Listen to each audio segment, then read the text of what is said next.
너는 이것을 알라. 말세에 고통하는 때가 이르러 사람들이 자기를 사랑하며 돈을 사랑하며 자랑하며 교만하며 비방하며 부모를 거역하며 감사하지 아니하며 거룩하지 아니하며 무정하며 원통함을 풀지 아니하며 모함하며 절제하지 못하며 사나우며 선한 것을 좋아하지 아니하며 배신하며 조급하며 자만하며 쾌락을 사랑하기를 하나님 사랑하는 것보다 더하며 경건의 모양은 있으나 경건의 능력은 부인하니 이 같은 자들에게서 내가 돌아서라.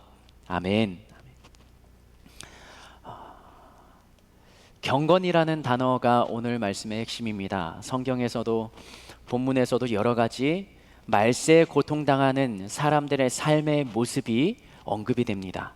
제가 다시 한번 읽어볼 테니까 나의 삶에는 몇 가지가 좀 있는가 살펴보세요. 사람들이 자기를 사랑하며 돈을 사랑하며 자랑하며 교만하며 비방하며 부모를 거역하며 감사하지 아니하며 거룩하지 아니하며 무정하며 원통함을 풀지 아니하며 모함하며 절제하지 못하며 사나우며 선한 것을 좋아하지 아니하며 배신하며 조급하며 자만하며 쾌락을 사랑하기를 하나님 사랑하는 것보다 더하며 경건의 모양은 있으나 경건의 능력은 부인한다. 몇 가지입니까? 경건이라는 단어를 들으면 굉장히 따분하게 들리지 않습니까? 경건이라는 단어가 우리 교회 안에서 대부분 사용됩니다. 종교시설에서 많이 사용되고 그 외의 장소에서는 경건이라는 단어가 잘 사용되지 않습니다. 경건이라는 단어를 듣고 행동을 취하라면 어떻게 합니까? 경건한 모습을 한번 취해보세요. 그러면 어떤 행동을 취합니까, 여러분들은? 하나, 둘, 셋 하면 경건. 하나, 둘, 셋. 그렇죠? 가장 많은 게 두 손을 모으고 고개 숙이고 눈을 감고 입은 어떻게 해야 됩니까? 무언가 하나님께 읊어야 될 것 같은, 이게 경건의 모습이죠. 가장 먼저 드는 느낌이 부담스럽다라는 걸 거예요. 그 경건이라는 게 필요하지만 그러나 나는 경건과는 거리가 먼 삶을 살고 있는 것 같은, 경건이 부담스러운 까닭은 그 경건한 삶을 살라라고 이야기하면 나의 삶에 무언가 제재가 들어오는 것 같고 나의 삶에 시간을 할애해야 되는 것 같고 그리고 나의 것을 포기해야 될 것 같은, 그리고 나는 아무리 노력하고 아무리 나를 훈련한다고 해도 경건과는 100%의 경건과는 거리가 멀고 나는 안 될 것 같은 생각이 가장 먼저 우리 안에 자리 잡을 겁니다. 나는 그렇다 치고 옆 사람 한번 보세요. 옆 사람은 어떻게 경건해 보이는지 한번 고개를 옆으로만 돌려서, 네. 나랑 똑같은가요? 우리는 경건을 생각할 때 예배와 기도, 찬양과 같은 하나님을 향한 수직적인 관계를 가장 먼저 떠올립니다. 그리고 이것이 경건의 모양이라 생각을 합니다. 아마 많이 들어봤을 거예요. 로마서 12장 1절과 2절 말씀 같이 한번 읽어볼까요? 로마서 12장 1절과 2절 말씀입니다. 시작. 그러므로 형제들아, 내가 하나님의 모든 자비하심으로 너희를 권하노니 너희 몸을 하나님이 기뻐하시는 거룩한 산 제물로 드리라. 이는 너희가 드릴 영적 예배. 드릴 수 있습니까? 지금 하나님 앞에 드리는 영적 제사를 드리는 그 제물로 나를 드린다면 나는 기꺼이 그 번제단에 올라가는, 각을 떠서 올라가는 거룩한 흠이 없는 제물이 될 수 있겠습니까? 2절 읽겠습니다. 시작. 너희는 이 세대를 본받지 말고 오직 마음을 새롭게 함으로 변화를 받아 하나님의 선하시고 기뻐하시고 온전하신 뜻이 무엇인지 분별하도록 하라. 그렇게 살고 싶습니다. 그런데 잘 안 되는 것이죠. 부담만 갖는 것이죠.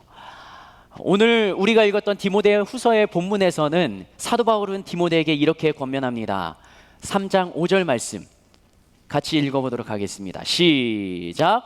경건의 모양은 있으나 경건의 능력은 부인하니 이 같은 자들에게서 내가 돌아서라. 디모데전서는 사도 바울이 디모데에게 앞으로 사역할, 그리고 하나님의 종의 길을 걸어갈 그 후배에게, 아들과 같은 자에게 써내려갔던 편지입니다. 그러면서 경건의 모양은 있으나 경건의 능력은 부인하는 자들이 있다. 그 같은 자들에게서 너는 돌아서서 경건의 모양도 갖추고 경건의 능력도 가진 자가 되라 라고 합니다. 그렇게 살지 못하는 자들, 세상 사람들, 그리고 이 경건의 능력과 경건의 모양이 없는 자들의 삶은 우리가 2절부터 4절까지 읽어보았지 않습니까? 돈을 사랑하고 자랑하고 교만하고 비방하며 부모 거역하며 감사하지 않고 거룩하지 않고, 모함하며 절제하지 못하며 사나우며 선한 것을 좋아하지 못하고, 배신하고 조급하고 자만하고 쾌락을 사랑하기를 하나님 사랑하는 것보다 더하는 자. 간단히 말해서 경건과 반대되는 삶을 살아가는 자들이 그들이고, 그들은 경건의 모양만 있는 자들, 그렇게 삶을 살아가면서 교회 안에 들어와서는 예배를 드리는 자들, 그 사람들을 한마디로 일컫는 사도 바울의 표현입니다. 세상 사람이라며 그렇게 행동해도 괜찮죠. 그들은 하나님 중심으로 살아가는 자들 아니잖아요. 하나님을 믿고 살아가는 자들 아니잖아요. 하나님이 없는 삶이면 내가 나의 삶의 주인으로 이 땅 가운데 살아가죠. 그리고 나의 것을 쟁취하고 내가 나의 삶을 위해서 모든 것을 투자하고 에너지를 쏟는 자들이죠. 그들은 그렇게 살아갈 수 있습니다. 그래도 괜찮아요. 그러나 사도 바울이 말하는 것은 하나님을 믿는 자들의 삶인 거죠. 교회 안에 있는 이들이 이렇게 행동한다면, 그리고 그 모습을 안다면, 그리고 그 모습을 계속적으로 바라보고 반복되는 모습을 지켜보고 있다면 서로 마음이 불편하고 믿음 생활에도 거리낌이 될 거예요. 우리들의 삶의 모습은 어떻습니까? 경건의 모양은 있으나 경건의 능력, 그 능력까지도 소유하고 있습니까? 사도 바울은 그 아래쪽에 12절에 계속 내려가면 디모데후서에 경건하게 사는 자들은 이런 일을 당한다고 이야기합니다. 디모데후서 3장 12절 말씀 읽겠습니다. 시작. 무릇 그리스도 예수 안에서 경건하게 살고자 하는 자는 박해를 받으리라. 세상으로부터의 박해가 예고되어 있습니다. 여러분들이 그리스도를 믿고 예수님을 믿고 영접하는 그 단계, 그리고 예수님을 믿고 그 예수님을 따라가는 삶의 자리에 있지 않습니까? 그런데 여러분들이 이 믿음의 단계를 초청받을 때, 예수님을 영접할 때 여러분들에게는 이런 세상의 박해, 예수님을 믿음으로 당하는 고난에 대해서 설명을 들은 적이 있습니까? 그것을 먼저 듣고 그럼에도 불구하고 예수님을 믿을 때 당하는 박해와 고난과 세상의 가치관과 부딪히는 그러한 삶의 현장이 반복될지라도 예수님을 믿고 이 하늘나라의 가치관을 가지고 살아가겠느냐라는 도전과 함께 그걸 수용하는 자들에게 예수님을 믿고 따라간다라는 영접의 반응이 나타나야 되는데, 예수님을 믿는다고 결단할 때 그것이 없었다면, 그러한 결단의 과정이 없었다면, 고민의 과정이 없었다면, 신앙생활을 하다가 내가 부딪히고 내가 포기가 되고 예수님을 믿는 자의 삶이 너무나 힘들다라는 좌절의 순간, 실패의 순간이 나에게 닥칠 때 나는 이 길을 갈 수 없는가 보다라고 포기하게 되는 그러한 상황이 발생하게 된다라는 것이죠. 사도 바울은 세상으로부터 그리스도 예수 안에서 경건하게 살아가는 자들이 박해를 받을 때 어떻게 하라고 권면하는지 디모데후서 3장 14절 15절 말씀 같이 읽어보겠습니다. 시작. 그러나 너는 배우고 확신한 일에 거하라. 너는 내가 누구에게서 배운 것을 알며 또 어려서부터 성경을 알았나니 성경은 능히 너로 하여금 그리스도 예수 안에 있는 믿음으로 말미암아 구원에 이르는 지혜가 있게 하느니라. 아멘. 세상으로부터 박해를 받지만 그로부터 예수님을 믿는 나의 결단이 흔들리는 과정 가운데 신앙인들은 살아가지만, 그러나 어려서부터 성경을 알고 배운 그 성경 말씀으로 하여금 우리 안에 예수 안에 있는 믿음이 흔들리지 않도록 굳건하게 붙잡는 역할을 한다라는 것이죠. 지난번에 이 손바닥 절반만한 성경 읽기표, 일독표를 가져가셨습니까? 네. 오랫동안 성경을 몇 장이라고 하면 너무 얕보는 건가요? 성경을 어느 정도 펼쳐가며 읽어 내려가셨습니까? 올해 2020년 11월 1일이 됐습니다. 이제 10달이 지나고 2달이 남았는데 우리 교회에서는 다시 한번 이 연말 남은 2달 동안에 성경을 다시 한번 읽고 도전해보자라는 그런 취지로 여러분들이 나가면서 저 뒤에 입구에 있는 책상에 보면 성경 일독표, 성경 읽기표가 다시 놓여져 있을 거예요. 남은 2달 동안 우리들은 성경을 얼마만큼 읽을 수 있을까요? 여러분들은 얼마나 읽을 수 있겠습니까? 그래서 3가지 옵션을 제시합니다. 나는 성경 전체 66권을 읽기는 굉장히 좀 힘들 것 같아 하는 사람은 신약만 통독할 수 있도록 성경 읽기표가 있습니다. 그거는 하루에 몇 장 정도 읽냐면 4장에서 5장 읽을 수 있으시겠어요? 그러면 성경을 신약을 일독할 수 있어요. 그거보다는 나는 조금 더 도전하고 싶다 그러면 구약만 일독을 하면 됩니다. 그런데 구약 분량이 상당하잖아요. 구약을 2달 동안에 일독하려면 16장에서 한 18장 사이를 하루 동안에 읽어야 됩니다. 그러면 2달 동안에 읽을 수 있어요.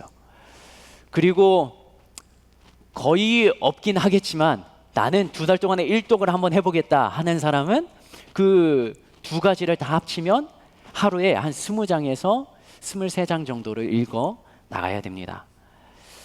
그 3가지 옵션 중에 한 가지를 가지고 여러분들이 돌아가서 2달 동안에 성경을 한번 읽어보십시오. 1부부터 4부까지 이렇게 진행됐고요. 거의 비슷한 장수를 출력했던 것 같은데 뒤에 나가다 보시면 여러분들이 알 거예요. 그 3가지 옵션, 신약만, 구약만, 신구약 전체, 이 3가지 옵션 중에 어떤 게 가장 많이 나갔을까요? 그렇죠. 여러분들도 그걸 가져갈 생각을 하고 있죠. 네, 그래도 신약만이라도 우리 한번 읽어보도록 하겠습니다. 만약에 없으면 제가 셀리더들을 통해서 여러분들에게 그것을 문자로 이미지 파일을 보내드릴 테니까 읽으면서 체크하면서 우리가 한번 말씀을 읽어가 보죠. 그리고 예수 안에 있는 믿음으로 말미암아 구원에 이르는 지혜, 그리고 경건에 이르는 지혜를 한번 도전해 보도록 하겠습니다.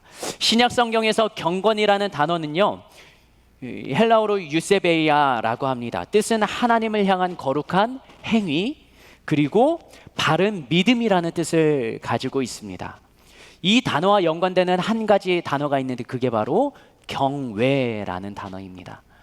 하나님을 향한 경건의 삶을 살아가는 자, 그러면 그 사람은 하나님을 경외하는 삶을 살아간다라고 봐도 됩니다. 하나님 앞에서 두렵고 떨리는 마음으로 하나님의 살아계심을 인정하고 이 자리에 내가 서 있는 그곳에 하나님은 여전히 함께 하신다라는 고백을 하는 자들의 삶이 바로 경외하는 자의 삶, 경건한 삶의 모습입니다. 성경에는 수많은 사람들의 경건의 스토리가 기록되어 있습니다. 그러나 사도행전 10장에 나오는 이 한 사람의 이야기를 나눠보고 싶습니다. 그 사람은요, 로마인이에요. 로마인이라면 이스라엘 백성들은 그 이스라엘 백성 이외의 사람들을 이방인이라고 취급합니다. 그리고 베드로에게 하나님의 환상을 보여주시면서 그 광주리에 담긴 율법에 먹지 말라고 했던 동물들이 담긴 환상을 꾸게 하시면서 이방인들에게는 복음도 전하며 그들에게는 하나님의 존재, 그들에게는 없다라고 생각하는 그러한 삶을 살았던, 그러한 이 취급을 받았던 게 이방인인데요. 사도행전 10장에는 이 이방인 한 사람이 등장합니다. 그런데 이 로마에 살던 사람이 이스라엘 땅에 와서 군대의 장군으로 그 지역을 통치하게 됩니다. 그 사람의 이름이 백부장이었던 고넬료라는 사람이에요. 이 사람은요, 사도행전 10장 2절 말씀에 이렇게 기록하고 있습니다. 같이 읽겠습니다. 시작. 그가 경건하여 온 지방과 더불어 하나님을 경외하며 백성을 많이 구제하고 하나님께 항상 기도하는 자였다. 띄워주시겠습니까? 그가 경건한 삶을 살아갑니다. 그리고 온 집안 사람들, 자신뿐만 아니라 그 집안에 있는 하인들과 자녀들과 아내와 온 가족들이 하나님을 경외하는 삶을 삽니다. 이방인이었지만 그에게도 어떻게 복음이 전해졌는지, 로마 땅에 살던 사람이 이스라엘 땅에 와서 군대 장관으로 생활하는 동안 복음을 들었던지 로마에서 믿었던지 그에게는 이 하나님을 향한 경외심이 있었고요, 그리고 경건한 삶을 그가 살아갔다는 거죠. 그의 삶의 모습을 보니까 백성들을 많이 구제하고 베푸는 아주 인격이 성숙된 사람, 다른 사람과 함께하는 삶을 살아갑니다. 그리고 하나님께 항상 무엇을 했다고요? 기도를 했다고요. 경건한 자의 삶의 모습은 바로 이것입니다. 하나님을 경외하는 모습, 그리고 자신의 삶 가운데 자신 주변에 있는 사람들에게 인격도 성숙한 자의 삶의 모습, 그리고 하나님께 항상 기도하는 자의 모습이요. 사도행전 3장에 보면 하나님을 경외하며 하나님의 뜻대로 살고자 했던 예수님의 제자들의 이야기가 나옵니다. 그 두 사람의 이름이 베드로와 요한이에요. 성전으로 기도하러 갑니다. 그 기도하는 시간을 사도행전 3장 1절 말씀에서는 이렇게 기록하고 있습니다. 시작. 제9시 기도 시간에 베드로와 요한이 성전에 올라갈새.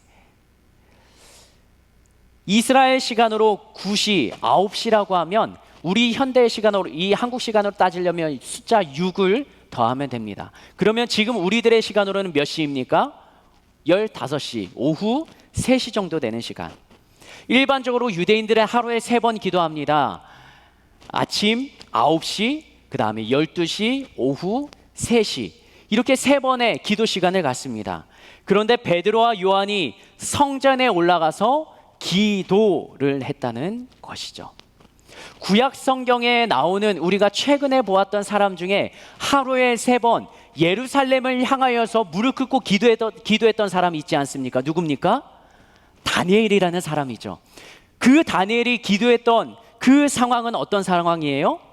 왕이 다른 신에게 또 다른 그 누구에도 무릎 꿇고 기도하지 말라라고 엄포를 하며 그렇게 기도하면 죽이겠다라고 선포했던 그 상황에 다니엘은 무릎 꿇고 하나님을 향해 하루에 3번 기도합니다.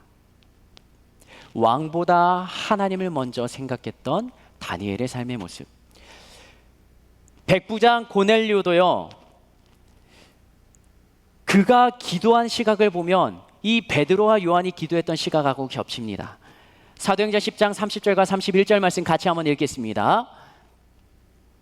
사도행전 10장 30절 31절 시작. 고넬료가 이르되 내가 나흘 전 이맘때까지 내 집에서 제9시 기도하는 시간이 몇 시라고요? 제9시. 베드로와 요한이 성전에 올라와서 기도하는 그 시간에 이 고넬료라는 사람도 기도하고 있었다는 거죠. 그러나 성전에는 가지 않고 자신의 집 안에서 기도를 하고 있었습니다. 누구에게 기도했을까요? 하나님께 기도했겠죠. 매일 시간을 정하고 장소를 구별하고 기도하는 자, 이것이 경건한 자의 한 가지 삶의 모습입니다. 경건에는요 2가지가 있습니다. 한번 따라할까요? 경건의 모양, 경건의 능력. 경건의 모양은요 이것을 말합니다. 겉사람의 모습이라고 생각하시면 됩니다. 내 겉모습에 흐르는 신앙의 모습, 그것이 경건의 모양입니다. 외면적인 거예요? 보이는 거예요? 나의 행동으로 하나님을 생각하게 만드는 것들입니다. 때로는 이런 모습이 될 수도 있을 것 같아요. 경건함에서 신앙적인 삶에서 무언가 벗어나고 잘못된 곁길로 갈 때 아차 그러면 안 되지 하고 머뭇 내가 해도 되나 하지 말아야 되나라고 머뭇거리는 그 상태가 나의 겉모습에 흐르는 이 경건의 모양입니다. 다니엘이 보였던 외면적 경건의 행동은 무엇입니까? 하루 3번 정한 시간에 예루살렘을 향해서 무릎 꿇고 기도하는 행동의 모습입니다. 백부장 고넬료가 가진 경건의 모양은 뭐예요? 자신의 집에서 정한 시각이 되면 기도하는 기도의 모습이요. 백부장 고넬료는 자신이 파견 나간 그곳에서 군대 장군 또 이방이라는 눈치를 주는 그러한 눈치를 받는 삶을 살았을지 모릅니다. 그래서 성전에 가서 기도하지 않고 자신의 집에서 기도했을지도 모르겠습니다. 상황은 여러 가지 다를 수 있습니다. 그러나 그 기도의 행동을 정한 시간에 계속적으로 하는 기도의 경건의 모양이 그들에게는 있었다라는 것이죠. 하나님의 존재를 인식하는 거예요. 내가 기도하는 까닭은 살아계신 하나님이 나의 기도를 들으시기 때문이라는 고백이 있기 때문에 그 경건의 모양을 가지고 기도하는 것입니다. 그러나 때로는 하나님을 경외함 없이도 경건의 모양이 우리에게 있을 수 있습니다. 그것이 찬양의 고백이 아니라 음이 좋아서 외쳐대는 찬양의 가사, 노랫말이 될 수도 있고요. 하나님의 존재, 하나님을 인식하는 삶을 살지 않고 교회 친구 따라 나오는, 그리고 나의 상황이 교회 갈 수밖에 없는 그러한 환경 속에 있어서 나와서 예배 드리는 자들의 모습일 것입니다. 경건의 모양만 있는 자의 삶. 이 경건의 모양은 누구나가 할 수 있습니다. 그러나 이것보다 더 어려운 단계가 경건의 능력을 나타내는 것입니다. 경건의 능력을 나타내는 건 내 속 안에 흐르는, 속 사람에게 흐르는 경건의 모습이에요. 내면이고요, 겉으로 드러나지 않는 거예요. 나의 마음과 생각과 가치관 말하는 것입니다. 그 모든 것을 판단하는 중심에, 나의 삶의 순간순간 판단하는 중심에 하나님이 계시다면 그 속사람에게도 하나님의 경건이 진실하게 흘러가는 거예요. 그러나 나 중심적으로 살아가고 결정하는 자는 속사람의 경건의 모습이 없다라고 봐도 무방할 것입니다. 속에서 일어나는 인간적인 욕망과 절제와 욕심을 죽이는 작업이에요. 다니엘은 하루 3번 기도할 때 자신이 죽음에 놓일 것이라는 것을 왜 몰랐겠습니까? 그리고 문을 닫고 기도할 수도 있지 않았겠습니까? 그러나 예루살렘을 향해 문을 열고 자신은 기도를 했고, 그 기도하는 모습을 외부에 있는 사람들이 보고 왕에게 고발했다는 것이죠. 노예로 갔다가 왕의 교육을 받을 만큼, 왕궁의 교육을 받을 만큼 총명했던 다니엘이 자신을 공격하려는 그런 사람들의 시선과 상황을 몰랐겠습니까? 그러나 자신 안에 흐르는, 속사람에게 흐르는 경건의 능력이 그 외면적인 것, 외부 상황을 이겨내는 힘으로 다니엘에게는 작용을 했다라는 것이죠. 겉사람을 움직이게 만드는 것이 바로 이 속사람에 흐르는 경건의 능력입니다. 자신의 삶 속에 하나님의 존재를 인식하고 살아가는 자, 그리고 하나님과 함께 하는 자, 그리고 하나님을 인식하면서 나의 경건의 모양을 하나하나 외부적인 요소와 상황에 굴하지 않고 나타내는 자가 속사람에 흐르는 경건의 능력을 가진 자입니다. 하나님을 인식하지 않는 자, 그 사람은 경건의 외적 모양만을 추구할지도 모르겠습니다. 그러나 삶의 현장에서는 경건이라고는 찾아볼 수 없습니다. 왜냐하면 그 사람의 삶의 중심에 하나님의 존재가 거하지 않기 때문입니다. 사도 바울이 디모데에게 주의하라고 말하는 경건의 모양만 있는 자들의 삶이 어떤 삶인가요? 사람들이 자기를 사랑합니다. 돈을 사랑하고 자랑하고 교만하고 부모의 말을 거역하며 감사하지 않고 거룩이라는 것을 찾아볼 수가 없습니다. 정이 없습니다. 원함을 품고 그것을 풀려고 하지 않습니다. 사람을 모함하고 공격합니다. 절제하지 못합니다. 화를 냅니다. 선한 것을 좋아하지 않고 사람을 깎아내리고 공격합니다. 배신하기를 반복합니다. 자만하고 쾌락을 따라갑니다. 하나님을 사랑하는 것보다 나의 삶에 즐겁고 행복한 것, 그것만을 늘어놓는 삶을 살아간다라는 것이죠. 겉으로 드러나는 경건의 모양, 그들이 교회에 나온다면 외부 사람이 봤을 때 저 사람은 예수님을 믿는 자, 경건한 자라 말할지도 모르겠습니다. 그러나 그들의 삶의 현장 가운데 하나님의 존재를 인식하고 하나님을 내 삶의 중심에 모시지 않는 자의 삶은 경건의 능력이 나타나지 않는다라는 것이죠. 속 사람의 경건이 그 경건을 세워가는 것이 힘든 까닭은 눈에 보이지 않기 때문이에요. 그리고 그 속 사람의 경건을 내가 연단하고 능력을 가졌다라고 해도 그것이 내 눈앞에 결과로 드러나지 않기 때문에, 열매로 드러나지 않기 때문에 내가 경건한지 아닌지도 판단하는 잣대가 없다라는 거죠. 그런데 사실 생각해 보면 내가 경건한지 하나님 중심으로 살아가는지 그것은 내가 가장 잘 알지 않습니까? 사도 바울은 디모데전서 4장 7절 말씀에 경건과 관련하여 이렇게 도전합니다. 망령되고 허탄한 신화를 버리고 경건에 이르도록 내 자신을 연단하라. 경건은 훈련입니다. 연단의 과정이 필요합니다. 실패와 성공과 실패와 도전과 반복의 순간이 계속적으로 일어납니다. 경건이라는 것은 한순간에 성장하지 않습니다. 어떻게 보면 경건이라는 것은 내가 이룰 수 없는 것처럼 보이지만, 그러나 사도 바울이 도전했던 것처럼 계속적으로 사도 바울이 편지를 그 초대교회 사람들에게 보냈던 까닭은 그들이 알고 있는, 지식적으로 알고 있는 것이 삶에 드러나지 않을 때 다시 한번 깨닫게 하기 위함이었습니다. 이스라엘 백성들에게 하나님이 절기를 지키라 라고 강조했던 까닭도 이와 마찬가지입니다.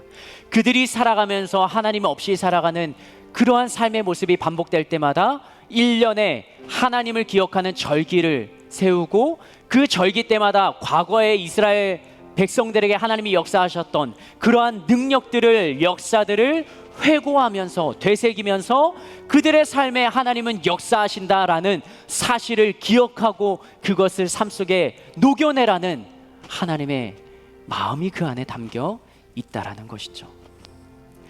왜 예배에 참석하라고 권면하고 도전합니까? 예배 자리에 나오지 않으면 일주일에 그 언제 하나님을 생각하고 하나님을 기억하겠습니까? 이 한 번이라도 다시 한번 일상에 살아가기 전에 다시 한번 움켜쥐고 도전하고, 내가 하나님을 믿는 자구나, 내 삶의 공동체에 함께 살아가는 청년들이 있어서 이 삶의 현장 가운데 그들은 이렇게 살아가는구나, 그것을 우리들이 나누자, 그것을 도전을 받고 용기를 받자, 그것이 공동체 안에 흘러넘치는 은혜와 사랑이 아니겠습니까? 한번 눈을 감아보시기 바랍니다. 삶의 예배라는 것이 정말 어렵습니다. 그리고 로마서 12장 1절과 2절에서 기록했던 것처럼 몸을 하나님이 기뻐하시는 산 제물로 드리라 라는 이 말이 머리로는 알지만, 그렇게 하고 싶지만 삶의 현장 가운데 되지 않는 그런 여러 가지 나의 힘든 삶의 현장 가운데 오늘은 하나님은 또 도전하십니다. 그러나 경건의 모양이 있는 너희들에게 경건의 능력까지도 가져라.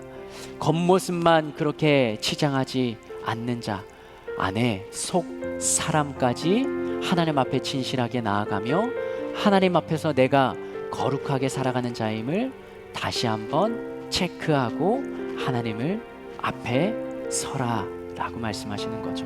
이 시간 예수여 3번 부르며, 하나님, 나의 삶의 현장 가운데 정말로 상황으로 둘러싸여서 나의 신앙을, 나의 마음을, 중심을 하나님의 옮겨놓기 힘들었던 나의 삶의 모습 가운데 하나님, 언제 어느 순간에 또 나의 결정의 순간에 어떻게 반응해야 되는지 하나님 그 마음을 알려주십시오. 하나님, 삶의 현장 가운데 나를 통하여서 주님이 높임받을 수 있는 경건의 능력이 나타나는 자가 되게 하여 주십시오. 삶으로 주님을 예배한다라고 말하는데 나의 삶 가운데 기도의 모습이 성경 말씀을 중심으로 살아가는 모습이 사람들에게 나의 예수님의 사랑을 전하는 모습이 나에게도 있는 자, 거룩한 자, 경건한 자 하나님 인식하며 살아가는 자가 되게 하여 주십시오. 예수여 세 번 부르며 한번 기도하겠습니다.